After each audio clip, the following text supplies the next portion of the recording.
Cool. And I will now pass you on to Dom and Annie to introduce themselves and get the session going. Thank you very much. Yeah, hi everyone. I'm Dominic Edwards. I'm the SEO and content marketer here at Wagada. I've been working in SEO for around a decade now, across publication, e-commerce brands, and some household names, including Diageo, The Guardian, and Best Buys. And in that time, I've helped multiple websites more than double their organic traffic. But I've also seen a lot of change in the industry. I've seen firsthand how much the search landscape can shift in just those 10 years. But I've also learned that the best SEOs are the one who can adapt without losing sight of the fundamentals. And that's kind of what my section focuses on today, how to optimize for AEO without completely disregarding those SEO best practices as well. Hi everyone, so I'm Annie Davis and I'm a senior SEO marketer here at Wagada. And today I'm going to be taking you through what Answer Engine Optimization actually is, why it matters, so changes in user journeys and user search behavior. And then I'll be covering sort of a top level overview of how answer engines actually go about answering user questions and how they actually work from a technical perspective. So if we want to get started. So what actually is AEO? There are a lot of acronyms that fly around a lot, and I'm sure we've come across a lot of them. So I just wanted to define a few of them for the purposes of this webinar so that it's clear for everyone. So if we go to the next slide, please. So what actually is answer engine optimization? So we'll be talking about AEO, which is the process of creating content so that you are cited in those direct answers in AI responses, AI snippets, and voice search. So you've probably seen almost all of these and probably use a couple of them yourselves. So answer engines include things like Perplexity, ChatGPT, and Gemini, among others. So if we go to the next slide. So how then does this compare to GEO, which is another acronym we've all heard? So AEO, like I say, is offering those direct authoritative answers to very specific questions. GEO you can think of as another prong of the AI optimization strategy, and it involves basically optimizing your content so that LLMs actually cite you as a primary source. So these are sort of two aspects to your overall AI optimization strategy. So why does AEO actually matter? Why should it become part of your search strategy going forward? So first of all, the first thing that's changing are sort of user journeys as well as user behavior. But a few stats just to get some buy-in. You may have seen some of these before. First of all, AI-based search traffic since 2025, it's increased by a huge 527%. And 43% of consumers now use AI platforms to find products and services. So in short, if you're not appearing in these answer engine responses, you're losing out on that opportunity for conversions and for people to find your products or your services that you're offering. And about 60% of Google searches now result in 0 clicks. That's something I think everybody here will have heard about. It does feel a bit scary that organic traffic is gradually decreasing, but it's something that we really have to rise to. And that's why AEO is kind of there to help support visibility at a time when sessions are not the only metric that we're now looking at. And then it's estimated that brands that are absent from AI-generated answers can lose up to about 40% of conversions. So again, it's really vital that people are appearing not just in traditional search results, but also in these answer engine responses as well. So we go to the next slide, please. So just a note on the customer journey. It's something that has changed rapidly since the introduction of AI search. So the old user journey, it was pretty linear. It began with intent and awareness. So people had a question, they wanted to buy something, and they would simply put something into Google or a search engine of their choice. And you'd get that classic 10 blue links. And they would tend to compare them and click through to the site. They would then evaluate that site that they landed on. You know, does it provide the right product or is it providing the correct services? They'd read a bit more about them. And on that basis, they would make a decision as to whether to go on to explore the site a bit more or to go on to complete conversion, like buying a product, or they would simply decide to leave and go somewhere else. The new user journey, though, has multiple stages. It's far less linear, it's far more convoluted. And you may have observed this more in your own search behavior as well. Instead of the website being at the start of that user journey, where that's when people meet your brand and you for the first time, they now are becoming aware of brands through lots of different channels, and often passively as well. So usually this happens sometimes through social media. It might be video content, it might be YouTube, it might be forums like Reddit, for example. So they may not even be looking for a product or a service, but they'll come across you across lots of different touch points. And then once they have a question, more and more people are now turning to answer engines, where they'll put in a more conversational, long-form query, and they will get quite an extensive response. And on this basis, and this is where we want to be appearing, right? And this is where the most relevant, authoritative sites are cited. And then they may go through to the site from there, but more often than not, they may have got an answer, and then they'll seek out validation about your brand and other brands as well, by looking at reviews, testimonials, again, going back to socials. There might be people they follow on social media who recommend. So they use a lot of that and gather a lot of information about your brand before they ever even land on your site. So the site itself has changed its actual position and its role in the user journey overall. So people are actually landing on your site potentially already knowing a fair bit about you. So when people visit your site now, the website really is there to support user trust. They provide trust signals, credibility. They try to provide a deeper understanding of the product or the service to basically provide that final push to get people to convert. But it means that people are not coming across sites, certainly not early on. And instead, they're kind of meeting you partway through the user journey in those answer engines, in those AI responses. So if we go to the next slide, please. So the user journey has changed, but also search behavior has changed. So one of the ways, and one of the main ways it's changed is we're seeing far more conversational search habits with the rise of answer engines, because these AI tools can have a far more nuanced understanding of language. It means that you don't just have to put in a single or a few keywords or maybe a long tail keyword and get sort of a result that is matched to that keyword. You now can enter a very long form, very specific conversational term. You will get a response, but then you can also have a back and forth.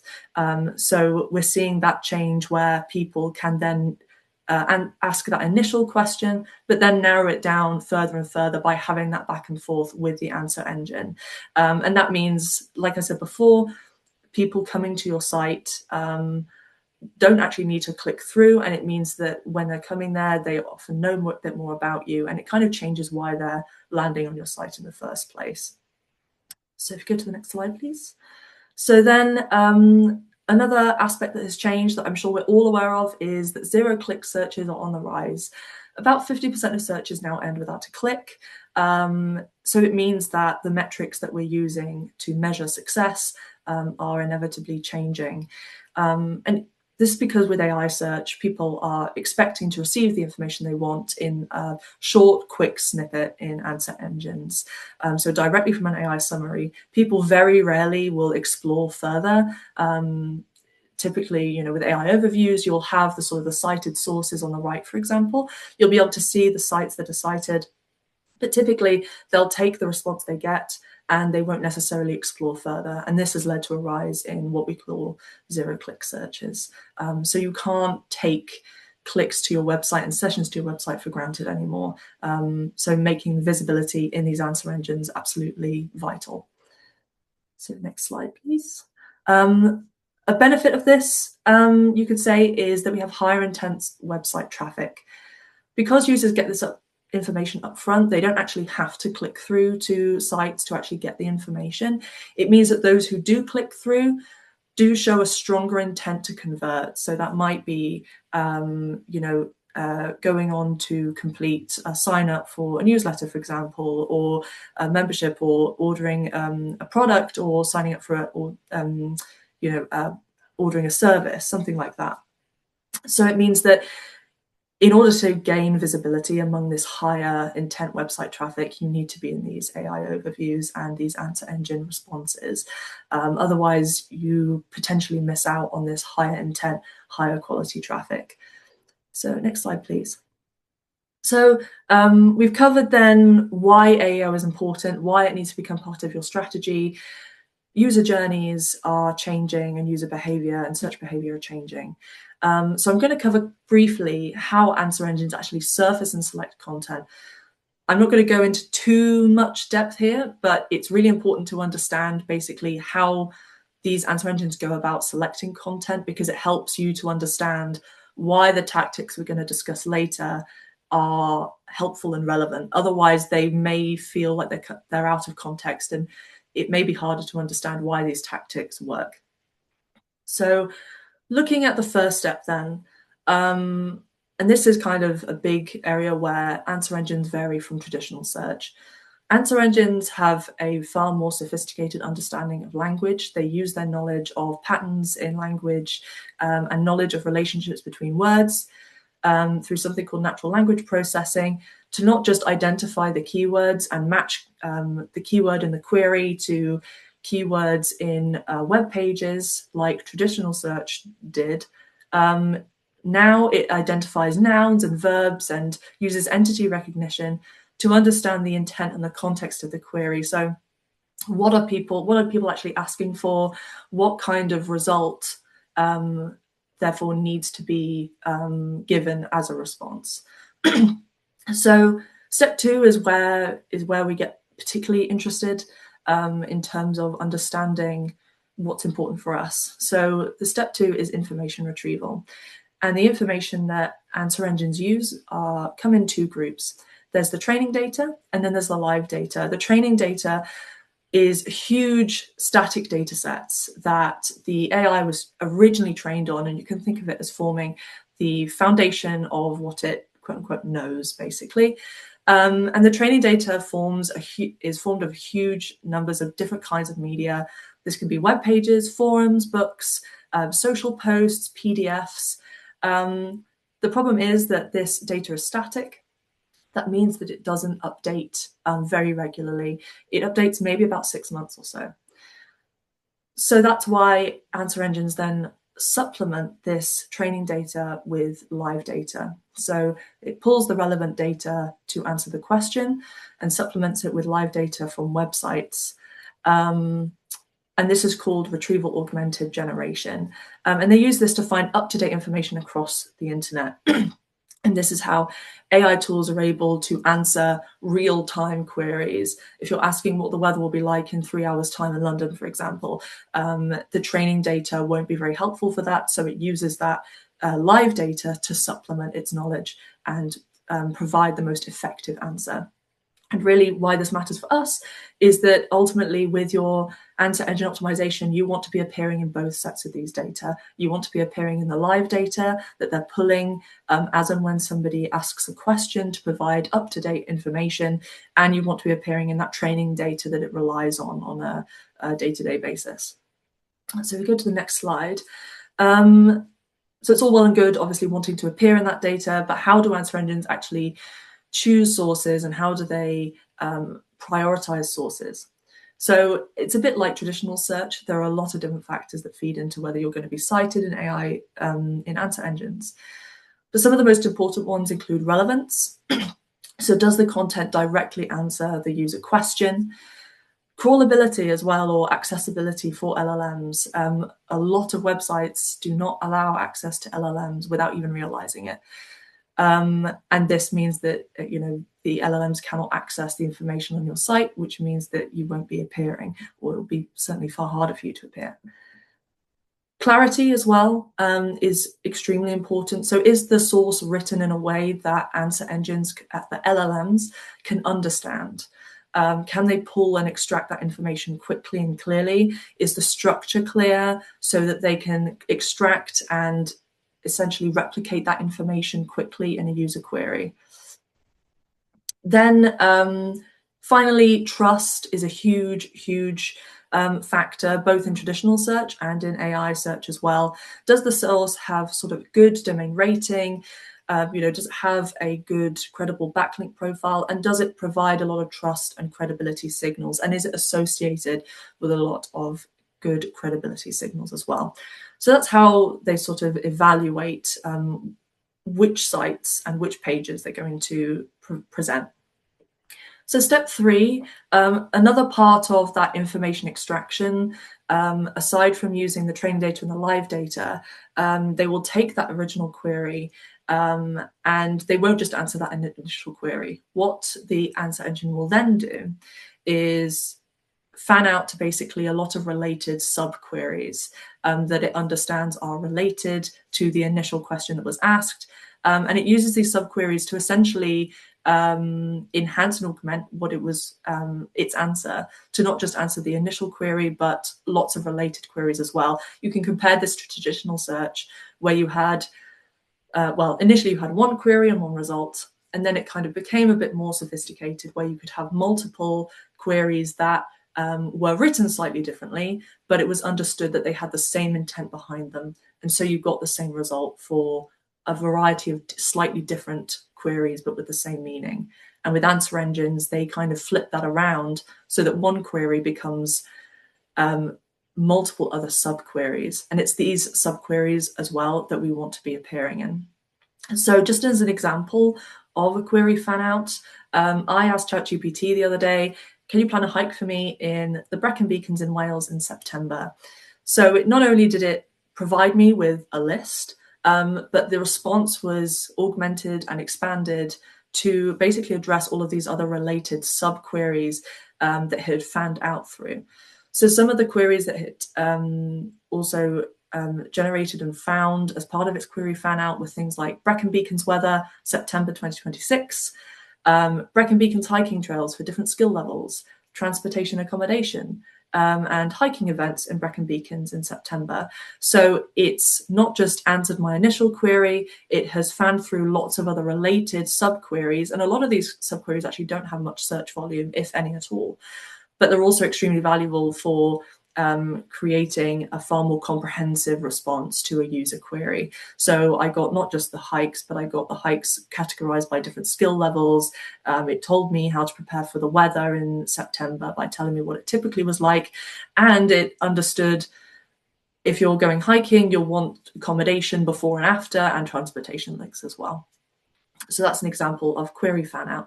And again, we want to be not just appearing for that initial query, but basically ensuring that we have visibility across an entire topic and maybe even an entire niche so that we can appear for all of these different subqueries that appear during query fan out.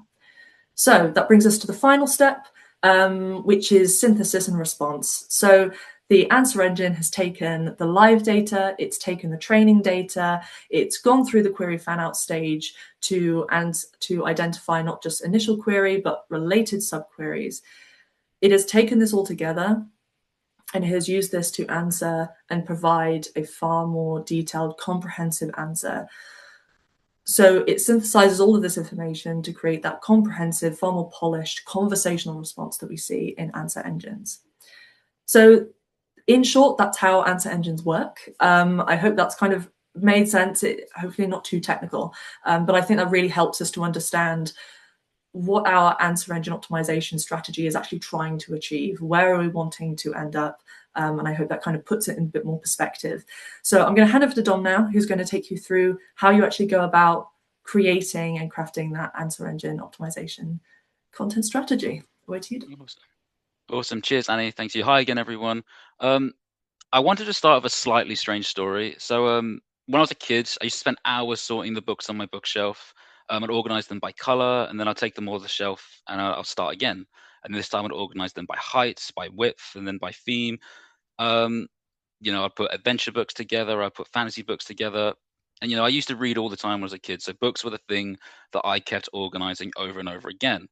But I'll be honest, when I got a little bit older, I stopped reading as much and I drifted more into music. And in the peak early years of Spotify, I was constantly making playlists, and I'd make playlists of my favorite songs organized by year of release. And then I'd make playlists based on, where artists were from, the genre, the mood. I'd group them by how they made me feel. So the medium changed. Books became music, shelves became playlists, but if you strip it all back, I was still doing the same thing that I have been doing since I was 5 years old. And I tell you all that because I think AEO optimization is a bit similar. Yes, it looks a bit different. It's newer, it's flashier, it's more technical, and there certainly is nuance in how we need to approach it. But as we go through these next few slides, I think you see that a lot of the core principles aren't really brand new. So while the medium has changed, a lot of the underlying tactics remain the same. So good AEO, in many ways, is an extension of good SEO. So let's actually talk about how to actually optimize for AEO. The biggest shift I want everyone to understand is this. We're moving away from short, neat keywords and to longer, more conversational searches. For years, SEO has trained us to think in keywords. We would target things like best marketing agency UK or HubSpot agency to find results like Waggator. And those keywords still matter, but they're no longer the full picture. In AI search, people simply do not write like that anymore. They're asking fuller, more specific questions. They're giving context. So they might ask something like, which agency can help a SaaS company improve lead gen through HubSpot and SEO? That's a very different search. It has intent, context, audience, product fit, and a specific problem built into it. So to optimize for AEO, we need to shift from creating content not just for keywords, but for the wider questions around them. But we're not throwing SEO away. We're taking the foundations of SEO and then going a bit deeper. We're moving from keywords to questions. We're moving from improving rankings to gaining citations. And that's the mindset shift that you need to have when optimizing for AEO. So your current SEO strategy might sound something like this. You have your main keywords mapped out based on search volume, the competition, and commercial intent. And that information is still really useful. We don't need to abandon that data. But for AEO, your keyword becomes the launch pad rather than the final target. So let's use this example, best marketing agency UK. Historically, you might have built a service page or a blog post targeting that phrase and maybe a few secondary keywords as well.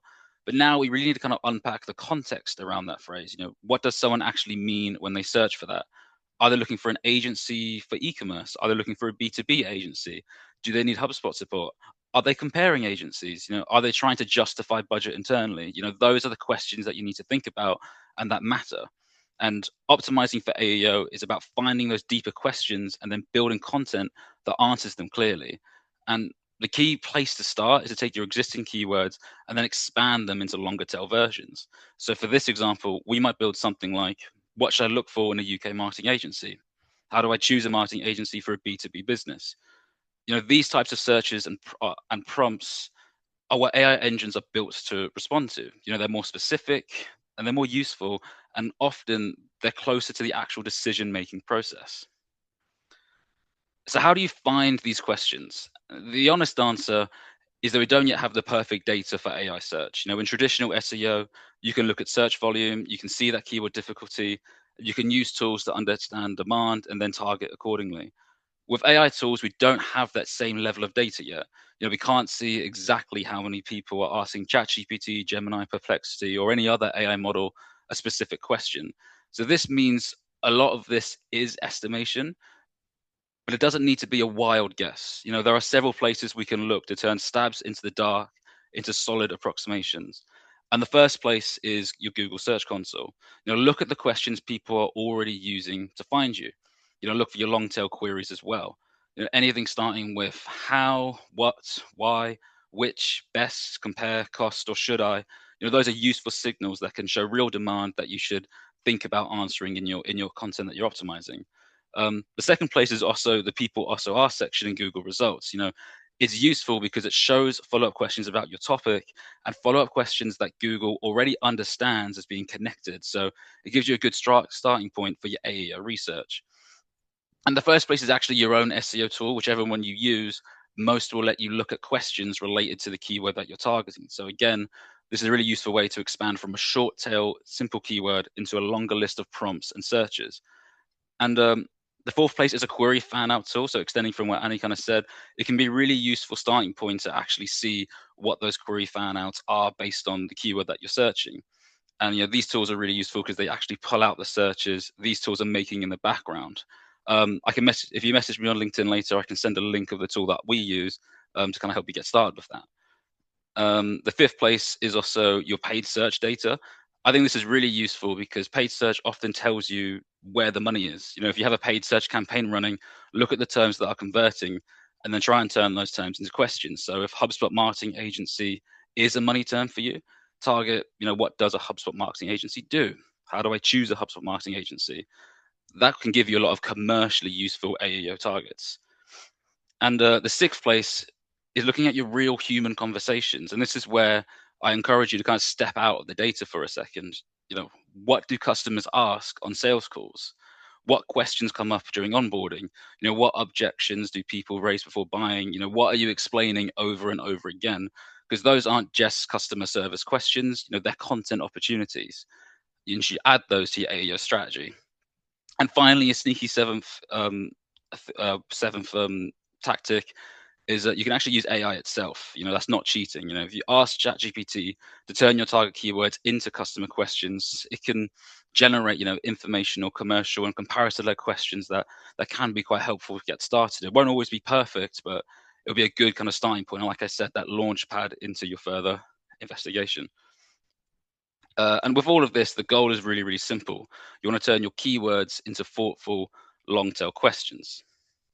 And once you have your questions, the next step is to build a strategy around them. And the best way to think about this is not to just sit out and create a random list of blogs, it's to think creating a topic cluster. And this is where I want to say something important. A lot of this isn't brand new. Good SEOs and good content strategists have been using content clusters for years. If you want to build authority in a topic, you create a strong central resource and then you build supporting content around it. That hasn't changed. What has changed is the level of specificity. Just about said that right. Instead of building a cluster around broad keywords, we're building clusters around the questions, subtopics, and the follow-up searches that sit on that topic. So let's say you want to be a cited answer for a topic like HubSpot marketing. Your strategy might start with a flagship deep asset, and this could be a comprehensive guide like HubSpot marketing for B2B businesses. And that flagship asset should cover the entire topic in depth. It should include the main questions, the secondary questions, related terms, common objections, practical examples. It should cover everything basically. And then from that central guide, you'll create your supporting content. For example, how to build a HubSpot lead nurturing workflow, HubSpot versus MailChimp for B2B marketing. Each supporting piece should answer a specific question clearly and then link back to that main guide. And within those supporting pieces, you can answer even more specific follow-up questions. That's how you build topic authority. You're not just creating one article and hoping to get cited. You're building a content ecosystem that shows depth, expertise, and relevance, and content with answers that can be pulled into these AI results. So for AEO, this matters because AI answer engines are trying to understand who has the most useful, trustworthy, and complete answer on a topic. So a strong content cluster gives them more reasons to trust you over your competitors. Now let's talk about execution, because while the strategy might look familiar, the way we structure your individual pages in that does need to evolve. And the first rule is this. If your page is targeting a specific question, you need to answer that question quickly. Give a direct answer near the top. You don't want to make the reader or the AI engine work hard to discover the information they want. So if a question is, how do I choose a HubSpot agency? You need to open with a clear answer. And in the past, good copywriting practices will completely flip from this. You'd likely start an article with, what is HubSpot? Why do I need a HubSpot agency? And loads other scene setting sections before actually diving into the core topic of the article.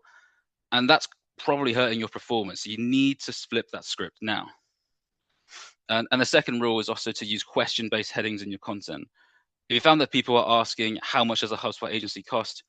Use that exact question as a heading. If people are asking, what does a HubSpot agency do? Use that heading and then answer it. That can help you structure your page around the way people are actually searching and asking questions. And a related rule to this as well is to chunk your content. Now, this is really important because, again, in traditional blog writing, you'd often try and flow beautifully from one section to the next and do callbacks and stuff like that. And that's still nice for human readers, but for AEO, like each section needs to stand on its own. You gotta think of each section as a self-contained answer. A section should have a clear heading, a direct answer, supporting details, and examples where useful. And this is where the idea of cosine similarity becomes really useful. Each section should stay tightly focused on the core question or the phrase it's answering. If a section is meant to answer how much does HubSpot marketing cost, that section should not wander into unrelated benefits, background, or sales copy. The tighter and more focused that section is, the easier it is for search engine or AI system to understand what that passage is about. And more kind of like going into your structure and making it easier for extract. Another rule is to use a list and tables more in your content. AI answer engines like information that's easy to praise, easy to understand, and so do humans. So if you're comparing tools, use a table. If you're explaining steps, use a numbered list. If you're giving criteria, use bullet points. That doesn't mean that every piece of content needs to be robotic. It just means that useful information should be easy to extract. And this relates to our fifth point. So also think about your schema markup. Schema is structured data that helps search engines better understand the key information on a page more clearly. It won't magically make you appear in AI answers when you use schema, but it can make your content a lot easier for search engines and AI engines to interpret. And this matters because you want to remove as much ambiguity as possible. So if your page is about a service, use schema where appropriate. If it includes FAQs, use FAQ schema. If it's written by an expert, consider author or person schema. If you're publishing a guide, article schema can also help define what the content is, who wrote it, and when it was updated. The point here isn't to add schema for the sake of it, it's to make the important parts of your content clear. What's the page about, who created it, what question it answers, what service it relates to, and why the information should be trusted. So alongside clear headings, list tables, and direct answers, schema gives search engines another layer of context to understand your content properly. And then finally, the sixth rule is to include data, facts, and clear examples.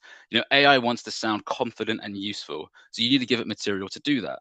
So in your content, use statistics, original data where you can, client examples, expert commentary, more definitions, comparisons, and practical frameworks. The more stronger and more specific your content is, the more valuable it becomes. Now, all of that is really, really useful, but there is a bigger question we need to address. Why should AI trust you? AI answer engines are trying to give correct answers. So they don't want to cite weak, outdated, generic, or unreliable content. So if you want to be cited, you need to prove that your content is worth trusting. And this is where EAT comes in. EAT stands for experience, expertise, authoritativeness, and trustworthiness.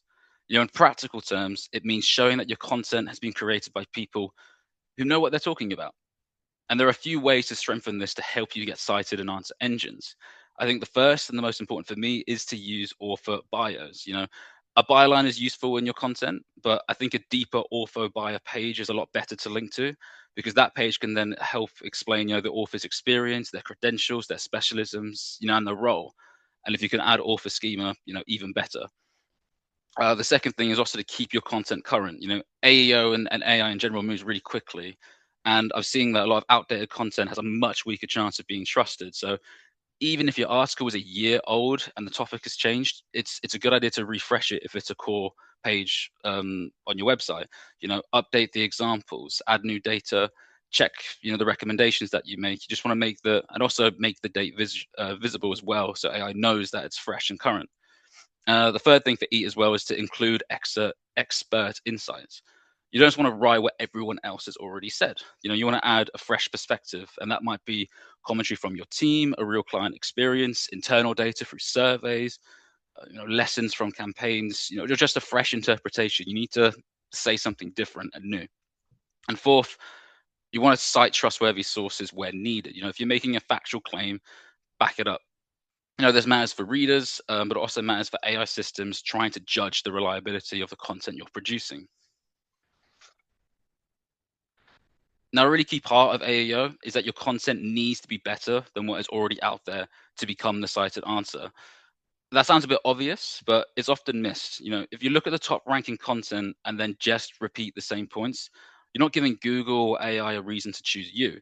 You're just creating another version of what's already out there. So instead, you need to add something new. And that might be a clearer explanation, a better structure, more useful examples, original data, a stronger framework, a more honest perspective. This is especially important for informational content as well. If your content says something original and useful, and then your EAT signals prove that your perspective is worth listening to, you'll have a much stronger chance of being cited. Now, again, this idea is not new. It links closely to the skyscraper technique popularized by Brian Dean at Backlinko, and that idea existed long before AI search. There's an article expert about it from 2018. So again, this is to say that good AEO is built on long-standing good SEO principles. The main difference is that we're now targeting those longer, more specific questions and then trying to become the best answer, not just one of 10 blue links. Now, when we talk about optimizing AEO content, it's easy to think only about blog posts and service pages, but there's a lot of types of content formats worth considering.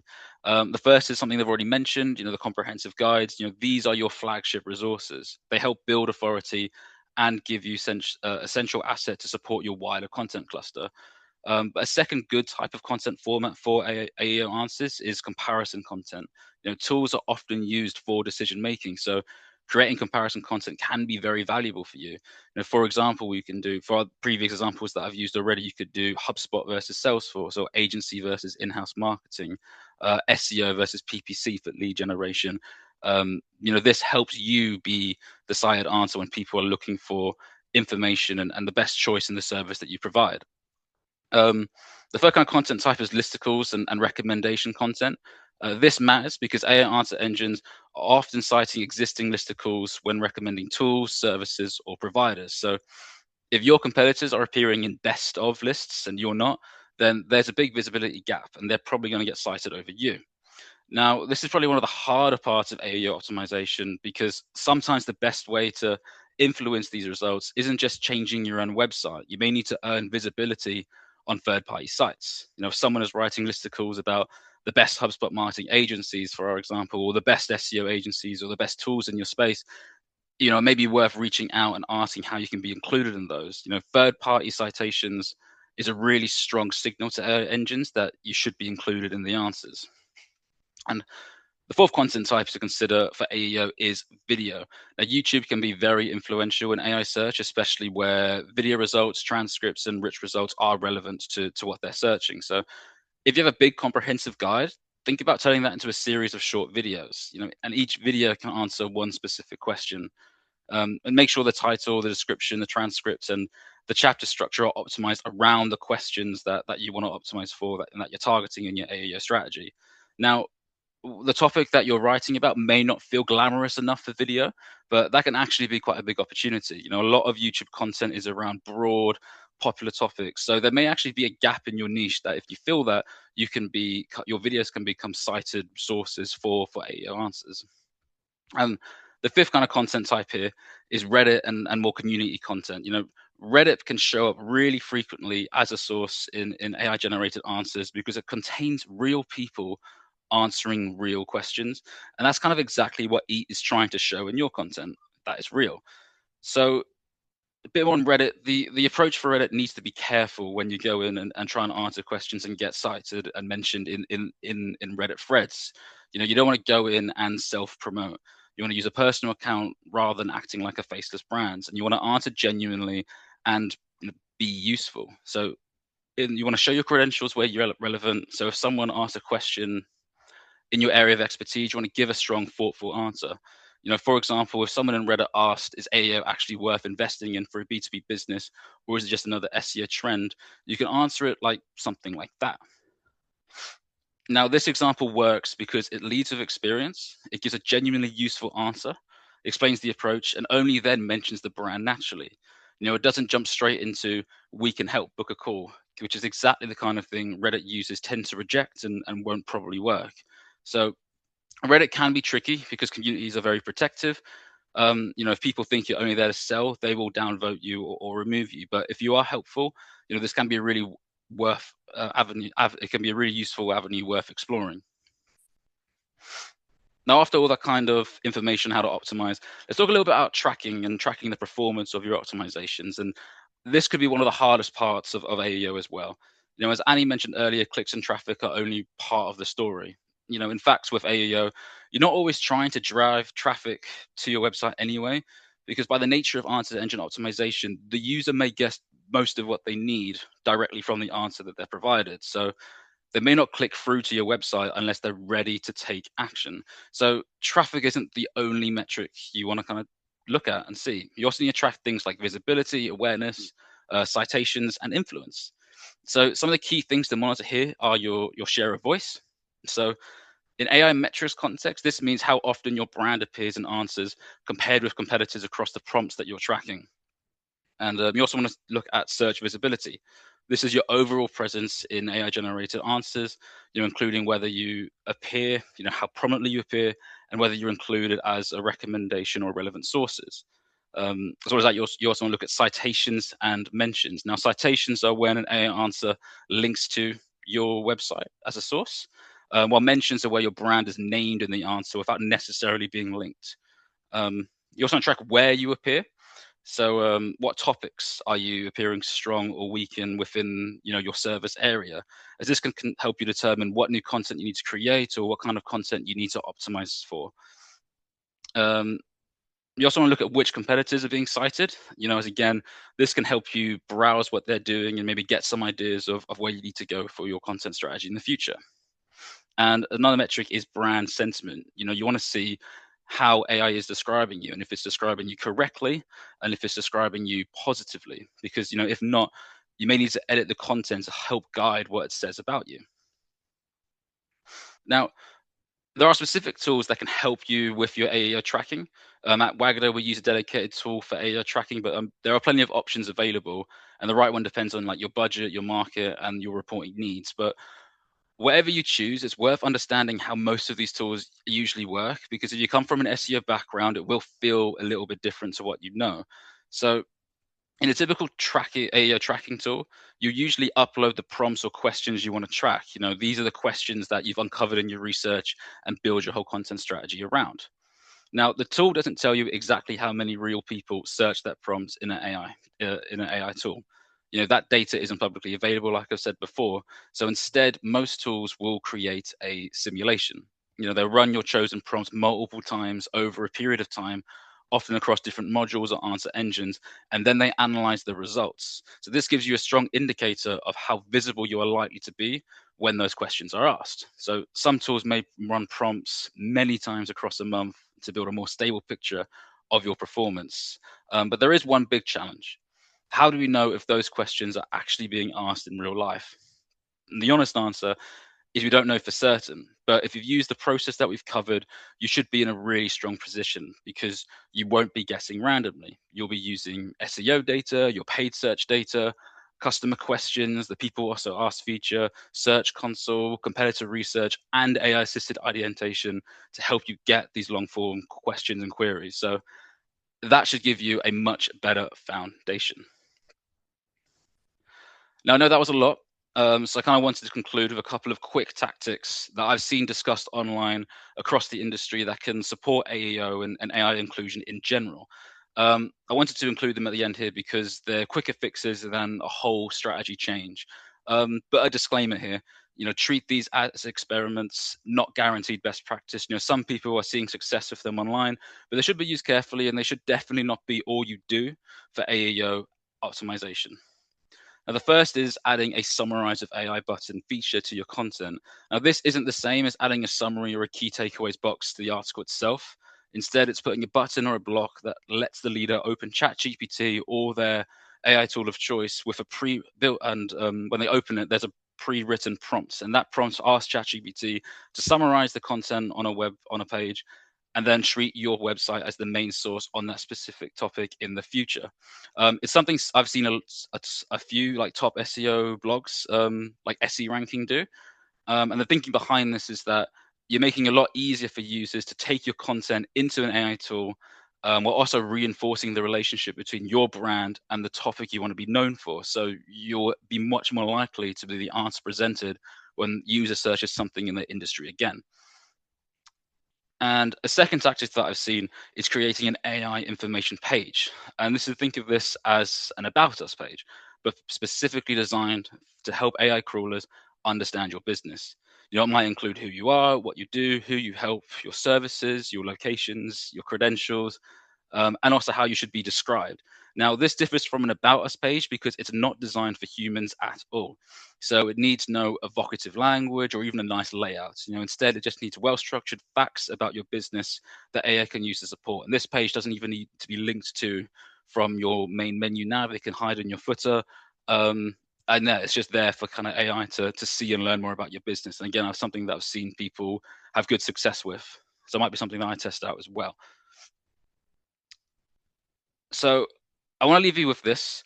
You know, when optimizing for AI, don't only think about the machines. You know, you're not really doing this for the machines. You know, you're doing it for the humans asking the questions. So if your content answers real questions, gives genuinely helpful insight, explains your expertise clearly, and then helps people make better decisions, you're already moving in the right direction. You know, good AEO is not about tricking AI. It's about being the clearest, most useful, and most trustworthy answer. And in many ways, that's what good SEO has always been about. You know, the tools have changed, the search behavior has changed, the format of the answer has changed, but the principle remains the same. Understand what your audience needs, answer it better than anyone else, and then make it easy for both people and search engines to understand why you're a source worth trusting. That's everything from me. Thank you. Amazing. Thank you both. And thank you for everybody in the room for being so engaged in the chat as well. We've got quite a few questions that we'd like to get to in the next 10 minutes or so. Just before I move on to those, I just wanted to highlight a AI readiness audit that we're offering at the moment. So there's a QR code on the screen. You'll obviously get that in the deck as well. So if there are lots more questions and you're wondering how you kind of fare at the minute and what you need to do for your strategy, please do take advantage of that, get in touch, and we'll be able to help you out there. But yes, we do have a lot of questions that have come through, some in the chat, some personally to me as well. So let's jump into those. Annie, first of all, something that came through and something you were talking about is making sure that content is accessible to LLMs. How would you say people would do that? What's kind of the strategy there? Well, a lot of websites unintentionally block LLMs from crawling their sites. So I think first port of call really would be to check your robots.txt file to make sure you aren't unintentionally disallowing any LLMs that you want to be crawling your site. So double check that and make sure that you're allowing the answer engines that you want to be accessing your site. I will also say recently I was working with a client where their cybersecurity platform also had a list of bots that they would block for cybersecurity reasons. But it is worth double checking that because sometimes it will include certain AI tools sort of as standard, and it will depend on the cybersecurity provider. But if you have one of those, it might be worth checking with your web development team for that list of bots that it automatically blocks, just in case it's blocking a AI tool that you actually want to be accessing your site. But that will also depend on what kind of business you're doing, what kind of site you have, and whether you want, and what kind of AI tools you want to rank for as well. So those are the two things I'd say. And also, like Dom said, there's a lot of SEO fundamentals, I think, that just would be worthwhile ironing out. So while you're doing that, just make sure that you're also your most important pages that you want ranking and you want visible, especially in sort of AI mode and things like that, are also indexed and crawlable by Google as well. So double check Google Search Console as well, and maybe do a crawl of your site to make sure you're not no indexing important pages. Perfect, thank you. I think that actually moves quite seamlessly into a question that David's just added as well. So David is seeing that LLMs are taking his content and using it, but the visitors to the website is down. Is that something we're seeing all the time? Is that going to be expected now? Yeah, so by visitors, if you mean sessions, so typically, yes, we're seeing sessions generally, traffic to websites decreasing as AI summaries become more widely used. And that's just because people aren't clicking through to the site because they're getting the information they need. You'll see this a lot for informational queries in particular, because people get those answers. So especially if your site is very heavy in informational content, if it relies a lot on that, you might see your traffic decreasing as a result of that. Having said that, it's a balancing act between, traditional metrics that we're measuring, like sessions and visibility in AI. So if you have a view on both of those, and like Dom said, if you're measuring AI visibility as well, then you can kind of try and see the balance and the payoff between those different tools. And if you're getting visibility in AI, then that's a great place to be and a great starting point.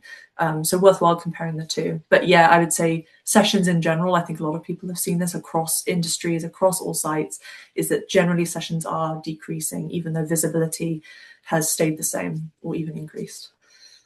Cool, thank you. And yeah, I think that's really important. It's about balancing act right now, right? So a couple of the questions that have come through are, I don't know how serious this one was, David, but should I cancel my Google Ads payments? And Sarah's just asked, are websites becoming redundant?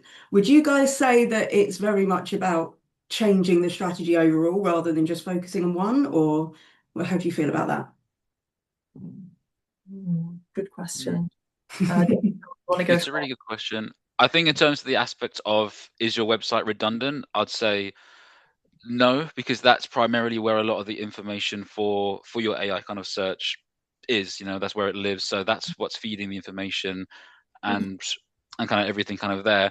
And I think the goal still is, you still want to get people to buy a service or a product, and that still lives on your website. I think as the future kind of goes on, you might see, as Annie said, maybe less traffic to your website from AI. But I think what will happen is the traffic that you do get from AI will be more invested, be more informed about your website, and then have more intent, I think, to make a purchase or convert and kind of learn more. So I think don't go and delete your website.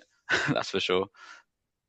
No, and do you think that you need to update your website more often now then? Is it kind of the how often you change your content and update the site overall more important? Yes, I think so. I think I think I think even now, more than beforehand, you'd probably want to keep your kind of website current. So if you've got loads of really old blog posts, they just existing, I think, could potentially be harming your entire footprint. I think it'd be worth, if they're targeting good keywords and then good questions, you might want to think about optimizing them. And if they're not targeting good keyword questions, or haven't historically brought good traffic to your site, then it might be worth considering removing them completely. But I think it's you want to kind of like be fresh and not look like you're outdated. And you also kind of want to show that your website is active. So you also want to make sure that you're producing new content and kind of fresh content, like good cadence, because AI answers also kind of like that, like to know that a website isn't, I guess this isn't the official word, but dormant, isn't just kind of sitting there and just existing and not really doing anything or anything new. Yeah, and that's always been the case, right? It's just more important now than ever because the machines are looking at it, I guess. Um, cool. I'm conscious of time. I can see there's more questions coming through. We'll take some of these offline and come back to you with the answers. But one that Catherine sent through that I think is really important. Would you guys say that the ROI of AEO is less now than is less than the ROI of SEO was in the days before AI answers? So where do you feel AEO and SEO are in terms of ROI? That's a really tricky one, because I think also anyone who does SEO probably is aware that calculating ROI for SEO is trickier than it is for a lot of different channels. But I would say not to necessarily discount SEO, and I think it would also depend on your site and your business and how much traffic you're getting from AI. Is visibility, different AI tools are used for slightly different things, different research purposes, different intents. So I think you have to take into account what you as an individual business or brand will be getting from it, as opposed to a flat calculation that applies to everyone, because it varies depending on what you're actually offering, if you're more informational versus if you're offering products. But also I would avoid maybe setting them against each other, and more thinking of AEO as just another arm of your SEO and search strategy, really, because you can kind of quickly fall into, and a lot of people ask, oh, well, now that we've got AEO, do we just discount SEO altogether? Which I would personally advise against, not just because I'm an SEO, but I just generally would.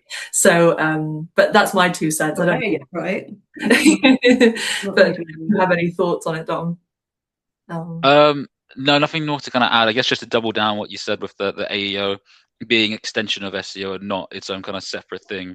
I think I want to make it kind of clear in my bit that a lot of the stuff that you do for good SEO will help impact your AI visibility as well. So they really are, I think, tandem tactics that build into this whole search everywhere kind of landscape as well that we're in. Cool, thank you. So just one final question that's getting a lot of traction in the chat. And again, thank you everybody for your engagement there. So Sophie's asked, is it worth changing headings across the websites to questions instead where they're relevant? So changing entry requirements to what are the entry requirements? And is it worth adding FAQs to pages where it would be useful to users?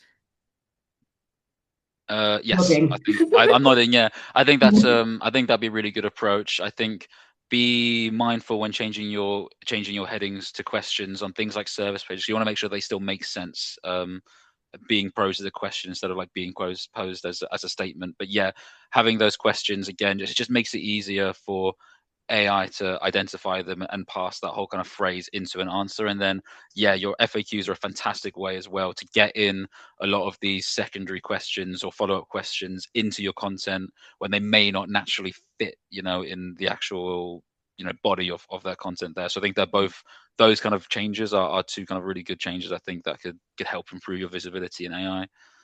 Yeah. Anything to add on that, Annie? Yeah, I think FAQs can be really valuable, especially like Dom said, and providing that question and immediately giving the answer in FAQs. There's also FAQ schema that you can add as well, just to help with AI sort of information retrieval there. So that can be helpful. Like Dom said, just be careful. It might be worthwhile testing it on some pages. Sometimes with AEO, a lot of things are to an extent testing and retesting and seeing the results. So it might be worth trying certain tactics across a handful of pages and then seeing sort of what the results are before you apply it. Especially if you have a large website, it can kind of avoid any kind of major changes that it might cause. So maybe just you could always try testing things out and then see how they go from there, and then decide whether you want to apply that more broadly. I guess it's very much about not going back to kind of old SEO tactics of keyword stuffing. You don't want to start creating your website still for your audience, not for the machines, as Dom said, right? Yeah, and the language has to meet that intent and not feel like you're, I don't want to use the term pandering, but pandering to machines over humans. So it still has to read well and feel natural so that people are going to engage. Yeah, that's what I would say. Perfect. Thank you, guys, and thank you again, everybody, for joining.